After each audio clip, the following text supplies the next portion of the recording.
Hi, everyone. I want to acknowledge the First Nations custodians of the lands on which we are all meeting and speaking from today. It's normal to care. It's human to care and to question.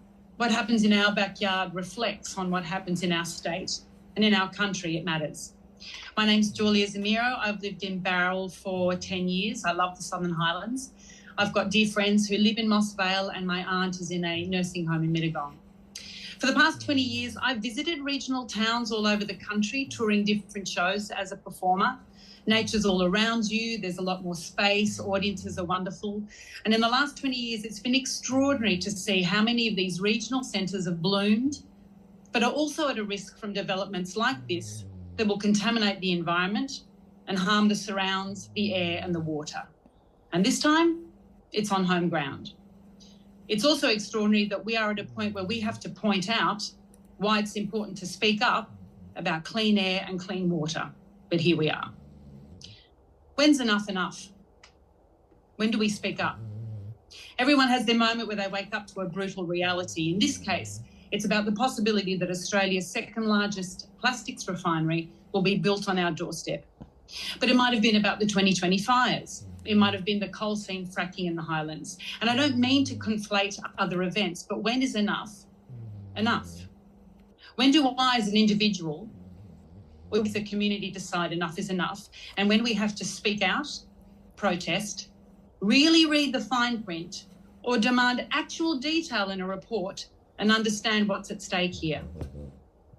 And indeed, when do you, as human beings, the three of you, sitting on a commission, reviewing this, decide within yourselves as you assess this report, when is enough enough? Plasrefine is set to be built and operated, as we know, at the end of a residential road in the Southern Highlands. It's close to homes only 240 metres away and childcare with no buffer zone. The risk of fire is enormous, given the chemicals used in plastics reprocessing. Moss Vale does not have a permanent fire brigade, nor the resources or equipment to fight a hazardous materials fire. With the trauma of devastating natural bushfires in 2020 still very strong in our memories, and worsening conditions will make the possibility of natural fires flare again, undoubtedly, we cannot afford man-made fire hazards so close to a residential area. The site, as we know, sits across two riparian zones and creeks that feed into the Windsor-Caribou River and Sydney's water supply. We know, you know, there are very real concerns for microplastics and forever chemicals entering waterways and the air.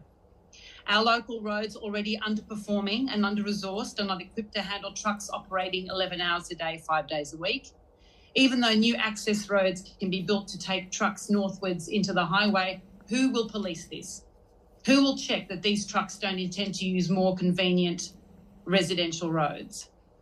There are plenty of land southwest of Sydney that are zoned for general and heavy industry, far away from residences and waterways, with better access roads and better fire management capabilities. In short, this is not the right site.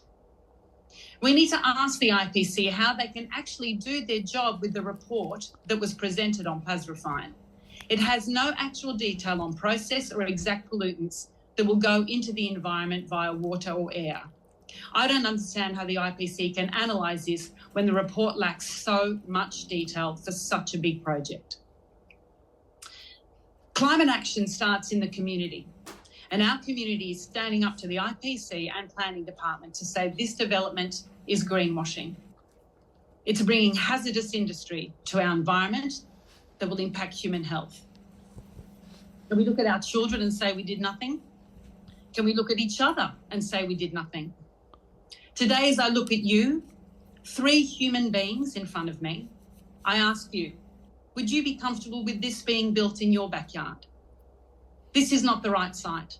You've heard from so many residents who are experts in their fields. You've also heard the emotion that people are feeling. That emotion is real and it counts. It takes courage to speak up, to step up, and it will take courage from you as a commission, as human beings, who I'm sure would never want this refinery in your backyard, to step up.